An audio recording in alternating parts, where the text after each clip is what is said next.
Born on October 24, 1955 in Tenterfield, Australia, Katherine Mary Knight was the love child of a scandalous affair between her mother, Barbara Rogan, and her father, Ken Knight. Rogan was not only already a mother of 4 boys with her husband, but she had even met Knight through him. What a classy broad. When the affair was discovered, it rocked their small conservative town. Following this tumultuous start, Katherine Knight's chaotic childhood didn't get much better from there. Her father was a dangerous alcoholic who violently sexually assaulted her mother multiple times a day. Katherine herself claims that she was sexually assaulted up until the age of 11 by multiple family members. In school, she was known as a bully who terrorized smaller children. I mean, is it any wonder she acted out? Now, in no way does it excuse her actions, but at least we can see why. And without ever learning how to read or write, she quit school at the age of 15 and got a job at a clothing factory. A year later, she landed what she would call her, quote, dream job at a slaughterhouse, cutting out the internal organs of animals. Now, it was said that Katherine loved her job so much that she hung her first set of butcher knives above her bed just in case she ever wanted to use them. As it turns out, she would. While working in the slaughterhouse, Knight met David Kellett, a terrible alcoholic much like her father who was prone to fistfights. Used to this kind of violence, Knight surprised her new love interest when she joined in on one of his drunken scuffles. However, he would soon realize that Knight was capable of doing more than just a little bit of damage with her fists.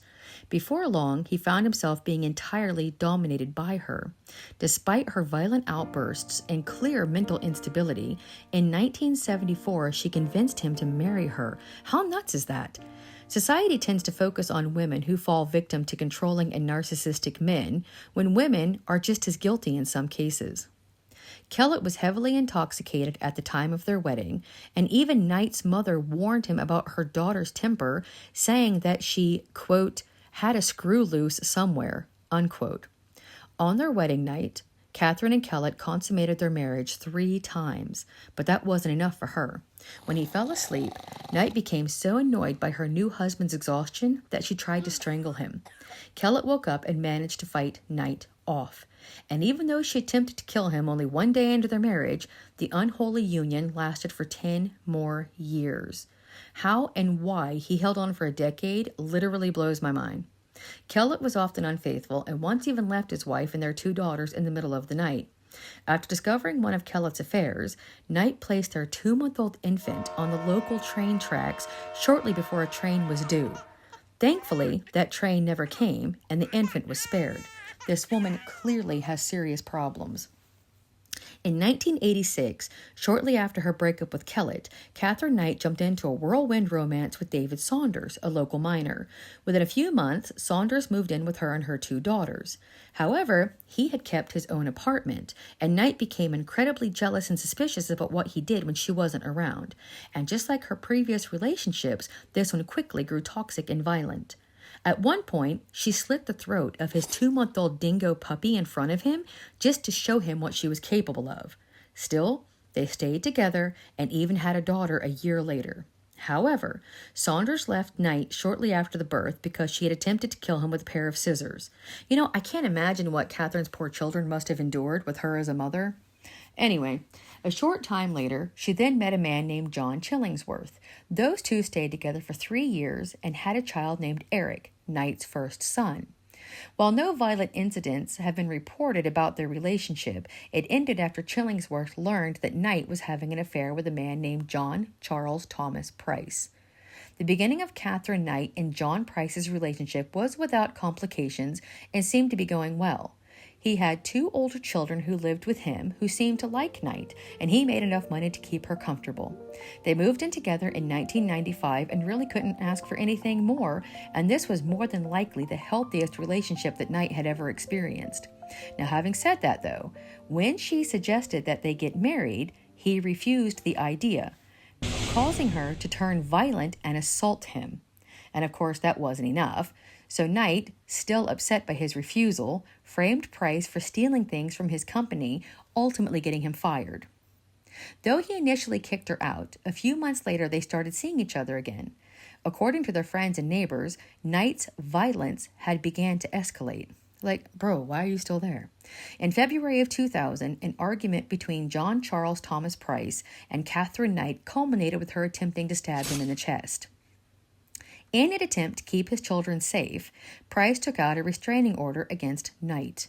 Toward the end of the month, Price let on that he was concerned for his safety and told his co-workers that if he ever went missing, it was because Knight probably killed him, and he had every right to be afraid.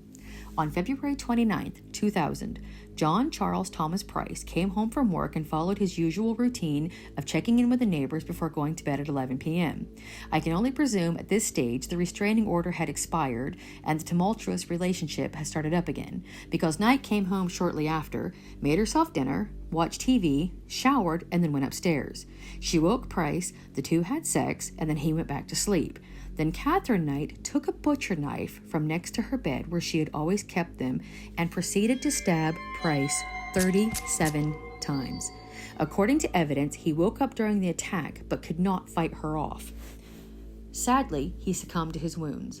Knight then dragged his lifeless body downstairs and skinned him before hanging him from a meat hook in the living room. Like, who keeps a meat hook just handy-dandy there in the living room? This really stinks of premeditation. So she then decapitated him and cut up pieces of his body to cook in a dish with potato, pumpkin, beets, zucchini, cabbage, squash, and gravy. It's like a demented Thanksgiving dinner. She then made a plate for herself. Oh, Jesus. Though the half-discarded contents later found at the crime scene suggested that she couldn't finish her meal. She then lay down next to the headless, mutilated corpse of Price, took a large number of pills, and passed out. The next morning, Price's co-workers heeded his warning and called the police when he didn't show up for his shift. The police arrived to find Katherine Knight's gruesome crime scene and immediately detained the comatose monster. In the kitchen, police found Price's head boiling in a pot of vegetables on the stove. On the table, they found 2 full plates, each labeled with a name. In horror, the police realized that Knight had planned to serve John Price's body to his children. Once Knight woke, she claimed no memory of what had happened that night. Convenient. In October of 2001, her trial commenced, but it didn't get very far. For reasons that remain unclear, Knight changed her plea to guilty, and the judge adjourned the trial without testimony.